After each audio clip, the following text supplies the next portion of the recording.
Ito na siya mga boss. Kung mapapansin nyo, nabalutan ko na siya ng black. At meron ditong extra. Alam nyo kung bakit? Gagawa natin ng video. So ipapakita ko sa inyo mga boss kung paano ginagawa ito. No?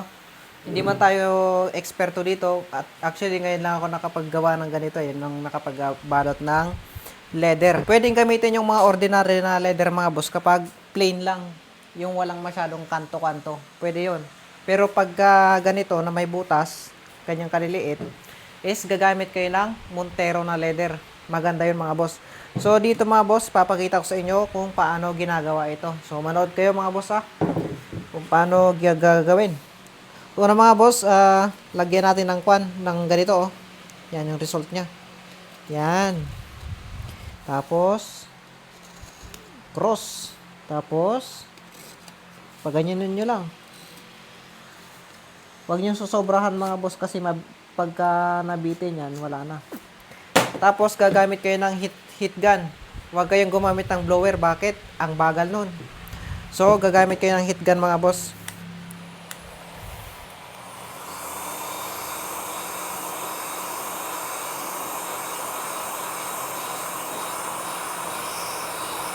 Yan. Ipapakita ko na lang sa inyo yung simple para hindi kayo masyadong mahirapan kasi hindi ko na video kanina, which is mahirap.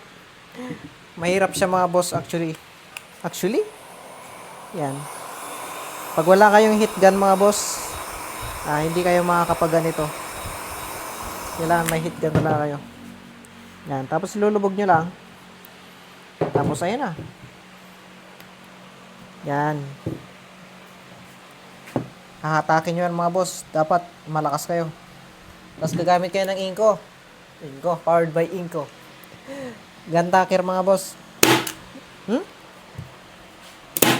Yan. Okay na tayo sa isa.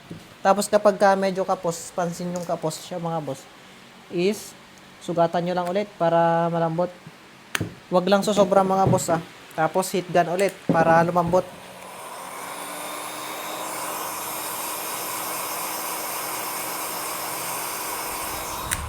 Wag nyong ididikit to dito kasi masusugat yan. Sobrang init kasi yan.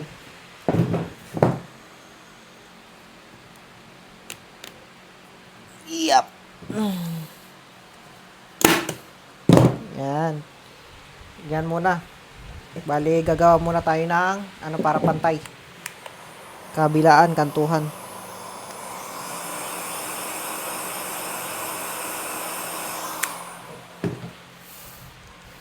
Yan. Kung titignan, napakadali lang mga boss, pero pag sinubukan nyo, napakahirap niyan. Lalo na kapag baguhan lang kayo sa lalagay nitong leather. Kasi ako nahirapan ako kanina sa paglagay nito.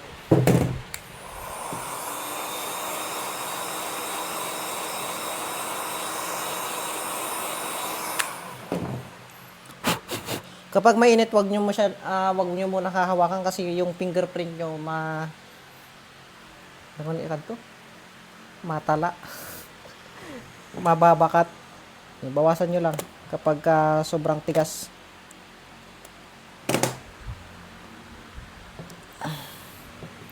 Kulang pa.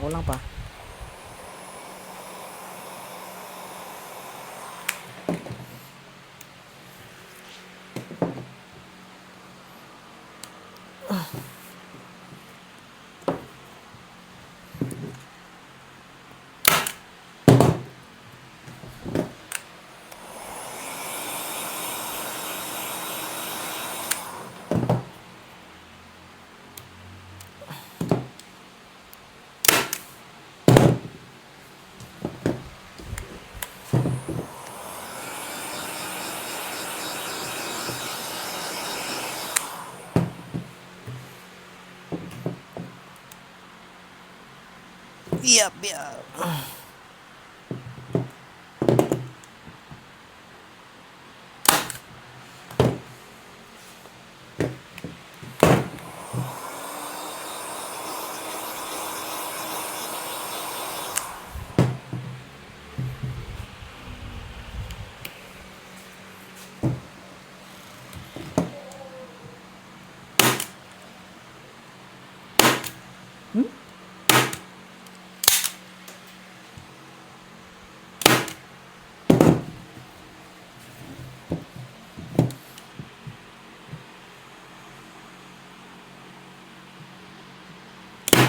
Ah, yan. So, meron na tayong iisa.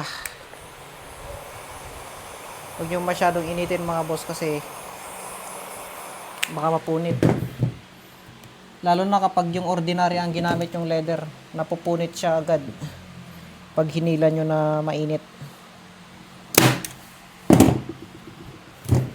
Okay, ayan na siya mga boss. No? Napakadali lang tingnan pero mahirap yan mga boss. Try nyo. Yan. Yan natin. Tapos, siyempre, yung mga sobra, kailangan putulin. Nakikita nyo ito mga boss, tignan nyo. Kapag Montero yung ginamit nyo, kahit hilahin nyo yan, sobrang kunat nyan. Kumpara sa ordinary na leather. So, konti lang naman yung diferensya ng ordinary sa Montero. Montano. Montano ba yun? Brand nito. German leather. 195 yung per yard nito. Tapos yung ordinary is 100 pesos. So, konti lang naman. Konti lang. Times 2 lang naman. Ito na siya mga boss.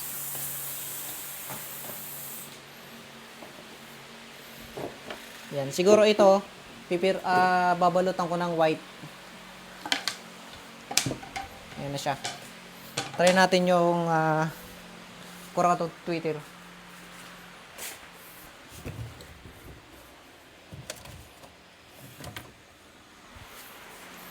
Yan. Try natin to. Ito, lagay ako dyan ng uka para nakalubog to. Yan siya. Nakalubog siya.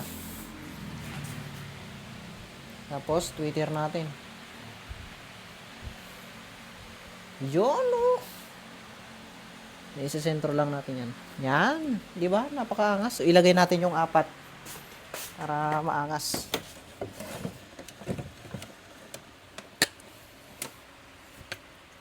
Ay, gago.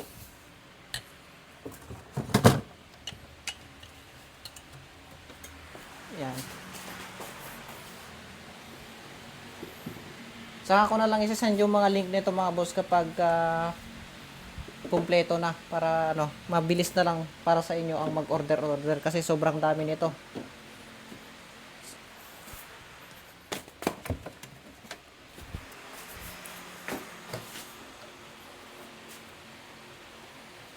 Yan siya. Yun. Napakalupit.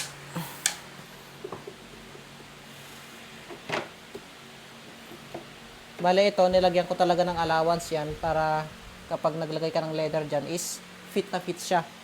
Pero kapag fix yan, hindi ka naglagay ng allowance ay mahirap ilagay yan mga boss. Yan. Yan. Diba? Napakaangas oh. Hindi pa tapos pero maangas na mga boss. Yan siya. Napakaangas.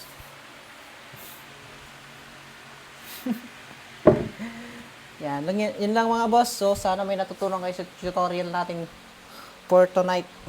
Kasi gabi ngayon, di ba?